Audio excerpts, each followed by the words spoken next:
Welcome back to Shadows of the Past, where we shine our light on the shadows of history. I imagine there's a big crossover between crime and horror, which is why I'm hoping that you've seen this amazing movie, The Lighthouse.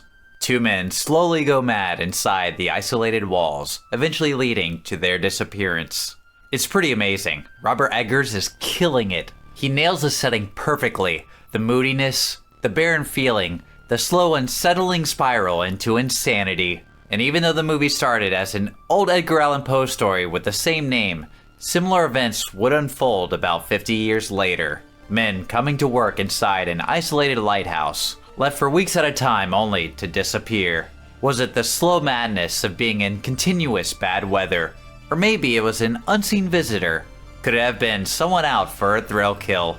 Or maybe a siren song calling them to their doom? The thing is, no one knows. Well, we kinda know. And we'll talk about that in today's episode. Now come with me and delve into the shadows.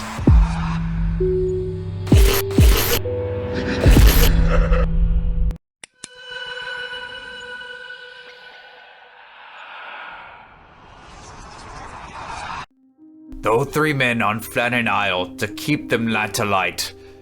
As we steered under the lee, we caught no glimmer through the night. A passing ship at dawn had brought the news, and quickly we set sail to find out what strange things we might, the keepers of the deep sea light. It was December 5th of 1900 when the Arctur passed by the lighthouse at Flannan Isles. It would be hard to make out the gleaming white stone of the tower with the terrible weather. Torrential rain would downpour and obscure everything, including the dangerous rocks jutting from the waters. The poor weather was normal in this area of Scotland, but what wouldn't be normal was the light being off. The Arctur would slowly drift in the dark, passing the lighthouse and then onward to their destination in Leith. The info about the lighthouse was passed along to the Northern Lighthouse Board. One of the lights was out.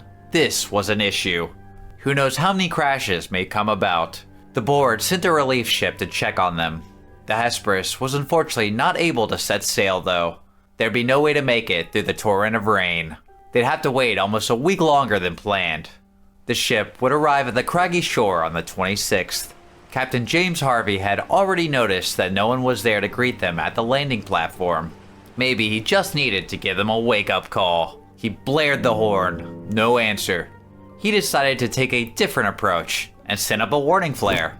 Nothing.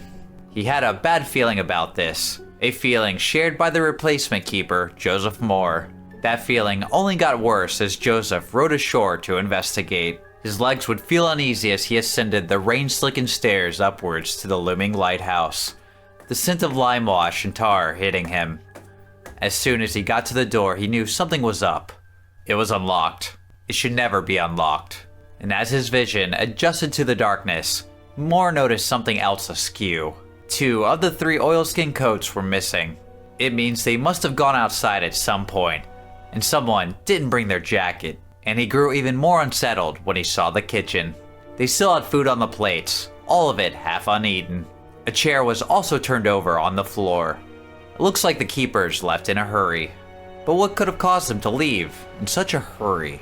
Moore was having this thought when something even more peculiar caught the corner of his eye. The clock, it had stopped and remained unwound, frozen there in time. He would search high and low for the missing men, but would come up empty-handed.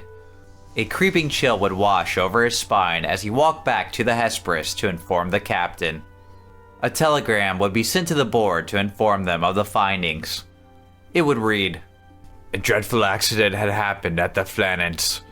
The 3 lightkeepers, Ducat, Marshall, and Occasional, have disappeared from the island. The clocks were stopped and other signs indicated that the accident must have happened about a week ago.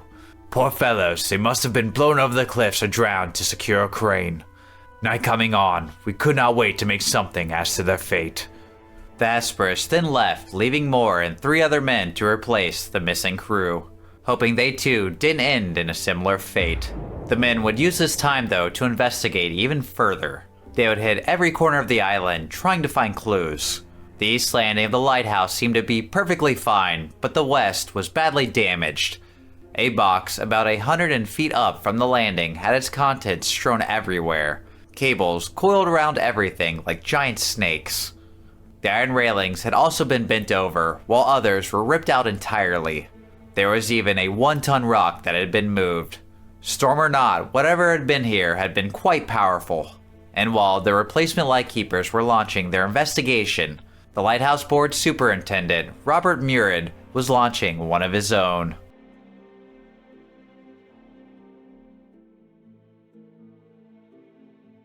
Yet as we through the crowded door only saw a table spread, for dinner meat and cheese and bread, but all untouched and no one there, as though they'd all sat down to eat, and they could even taste. Alarm had come and they in haste had risen left the bread and meat, for at the table had a chair lay tumbled on the floor.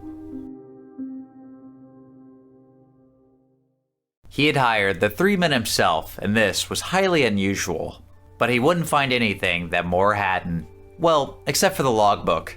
The second assistant on duty, Thomas Marshall, wrote that there had been several winds the likes of which had not been seen in 20 years. There had also been notes about the head keeper, James Ducat, and his third assistant, William McArthur. Ducat had been eerily quiet in the leading days, and it didn't help that McArthur wouldn't stop crying. How could a badass mariner known for drinking and fighting become such a blubbering mess? And there'd be entries stating the men had been praying in response to the dreadful storm. But why would seasoned pros be acting like this? They were perfectly safe in the lighthouse, and no storms had hit the island until the 17th. None of it matched up. But there was a reason. The logbook wasn't real, just as people in media nowadays are prone to sensationalizing stories or adding their own details. Even papers back then were prone to doing that too. The logbook was then made up to try and add some holes and make things a little bit more ooky spooky, and interesting. And the speculation is definitely interesting. The papers of the era giving some insane answers, most of them involving the men being kidnapped.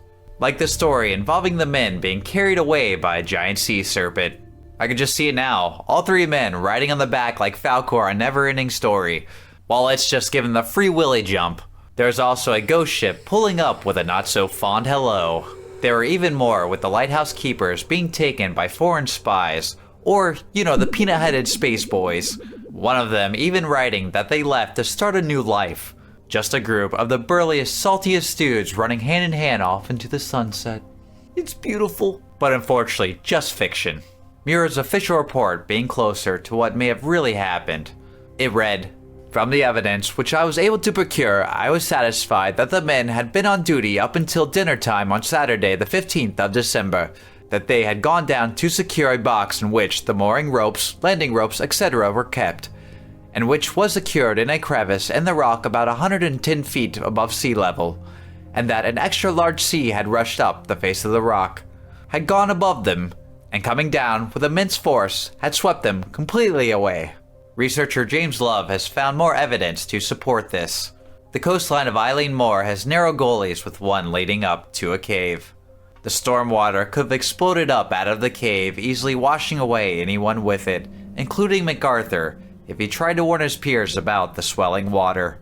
Marshall had also been fined recently for his equipment washing away in a gale.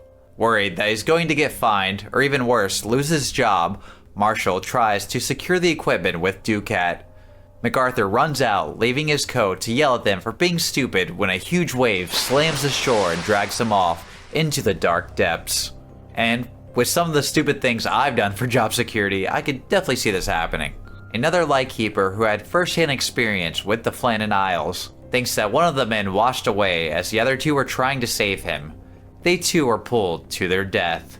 The last plausible reason brings up some pretty crazy imagery in my head. McArthur was a bit of a volatile turd. He may have gotten pissed off at one of the other 2 and then started a fight. While heavy in the throes of the brawl, they slipped over the edge, plummeting to their doom. I could just see it now, 3 men out on the cliffs trying to fistfight each other like they're brothers. And it's just that horrible, ugly fighting where you're just kind of slapping each other and pushing each other, and then the wave just slams against the rocks and all of a sudden they're just gone. Murad had even mentioned that he had never seen damage to the extent that he had experienced. Things must have looked pretty horrible for the head of the organization to say that. And while less interesting than, say, riding on the back of a giant sea serpent, it still stands as a pretty awe-inspiring event. The sheer terror of thinking of water shooting up more than 100 feet into the air to just drag me below? Whew, spooky. Mother Nature can be terrifying enough in herself. Ghost stories aren't always needed. And speaking of stories, the one I spoke about in the beginning, the Lighthouse? Well, funnily enough, it wasn't based on this event at all. It's actually based on a whole different lighthouse incident that happened years prior. Another tragic tale. Two men, Thomas Howell and Thomas Griffith, were tasked with watching the lighthouse. Unfortunately, at some point, Griffith died in a freak accident. The two keepers had been known to fight, and so Howell was worried he would be blamed for the other man's death. So instead of throwing his body to the sea, Howell put the corpse in a coffin and then lashed it to a shelf. During a particular bad storm, the coffin ended up bursting and Griffith's lifeless arm would hang down in front of the window, always within Howell's view. He would continue his duties alone, each day having to stare at the arm of his dead colleague swaying in the wind, beckoning Howell to join him. This would have an unimaginable impact on him, which, yeah, suffering trauma to the point that he was a shell of his former self. This would cause the governing bodies to change their policy. 3 lightkeepers would now be necessary to operate a lighthouse. Now, if only the Sith would catch up. It's easy to see why these stories came about, though. The island itself already has a history of superstition. Sage Flannan, an Irish bishop, built a chapel in the 6th century. Ever since, shepherds would come herd sheep on the island, but never stay, afraid of what may lurk in the dark. And with the buildup of mysticism, and a tragedy so crazy it's honestly hard to fathom, it poses an easy explanation for something that's harder to define. The real events being far less nebulous, but just as horrific. That's it, and I hope you enjoyed today's episode. I want to thank you again for delving into the shadows with me today, and I'm leaving you with the haunting last lines of the poem Flannan Isle by Wilfred Gibson. We seemed to stand for endless while, though still no word was said. 3 men alive on Flannan Isle, who thought on 3 men dead.